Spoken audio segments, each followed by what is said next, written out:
மட்டக்களப்பு காத்தான்குடி கடற்கரை பகுதியில் ஏற்பட்டு வரும் கடலரிப்பினால் அந்த பகுதியில் உள்ள மக்களின் இயல்பு வாழ்க்கை பாதிக்கப்பட்டுள்ளது.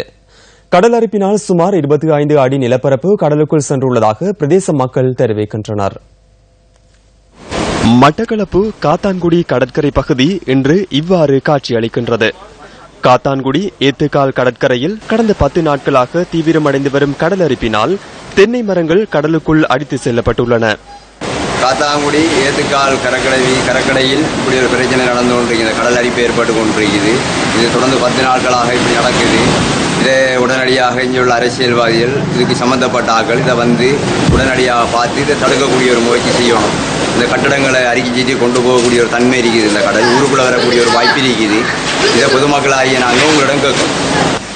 இதேவேளை கடலரிப்பினால் அந்த பகுதியில் உள்ள மீனவர்களின் தங்குமிட கட்டடம், எரிபொருள் நிரப்பு நிலையம் மற்றும் மீன் வாடிகளும் கடலுக்குள் அடித்து செல்லப்படும் அபாய நிலையை எதிர்நோக்கியுள்ளன. காத்தான்குடி ஏத்துக்கால் துறைமுகத்தில் கடல் அரிப்பு ஏற்றுக்கொண்டிருக்கிறது. ஒரு மாத காலமாக எடுத்துக்கொண்டிருக்கிறது. இப்போ அதிகரிக்கப்பட்டுள்ளது. ஒரு துண்டு உடைஞ்சி கடலில் போய்விட்டது. இதுக்குரிய அதிகாரி மாதிரி கரையோர பாதுகாப்பு திணைக்களங்கள் கல்லுகளை கொட்டி நிரப்பி இந்த பில்டிங்கையாவது காப்பாற்றுமாறு தாய்மையுடன் கேட்டுக்கொள்கிறேன். காத்தான்குடி கடற்கரை பகுதியில் தீவிரமடைந்து வரும் கடலரிப்பு தொடர்பில் கரையோர பாதுகாப்பு திணைக்கள அதிகாரிகள் பாராமுகமாக இருப்பது ஏன்?